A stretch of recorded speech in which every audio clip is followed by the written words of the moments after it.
Hello बच्चों, let's see question. Engine is pulling a train of mass small m on a level track of uniform velocity. The resistive force offered by per unit mass is F. Then select the incorrect statement. तो बच्चों यहाँ पर अगर हम देखें तो की concept क्या है. की कॉन्सेप्ट अगर हम लिखें यहाँ से तो की कॉन्सेप्ट हो गया हमारे पास, that is power delivered by. की कॉन्सेप्ट क्या है? Engine pulling a train of mass small m on a level of track at a uniform velocity. The resistive force offered per unit mass is F.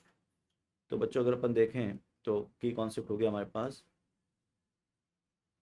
Power produced by external agent with power loss by resistive force. Power loss by resistive air resistance.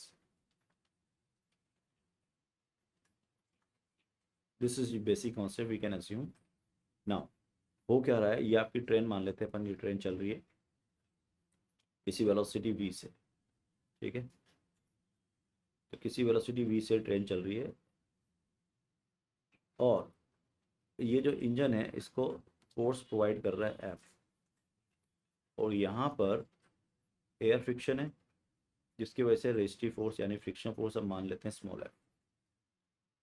तो अब बात कर रहा है सबसे पहले power produce by the engine. अब ये देखो कांस्टेंट स्पीड से चल रही, कांस्टेंट स्पीड. तो ये बात तो हम समझ में आती है कि जितनी पावर है ना इंजन दे रहा है उतनी पावर जो है वो खा रही है एयर. तो एनर्जी यानी कि power delivered by engine is equal to power lost by in friction. ये बात क्लियर? तभी तो कांस्टेंट स्पीड चलेगा. तो इसका मतलब small F V is equal to capital F we.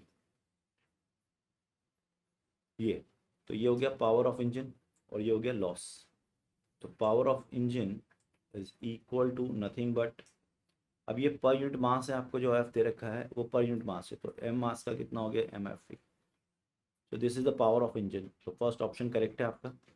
अगर मैं वन बाय वन ऑप्शंस को टैली करता हुआ चलूँ तो फर्स्ट ऑप्शन करेक्ट है आपका. सेकेंड ऑप्शन देखते हैं. Second option, the extra power developed by the engine to maintain the speed v up a gradient of h in s is equal to mg hv by s. अब ये बोल रहा है कि extra power developed by the engine to maintain a speed v up a gradient of h.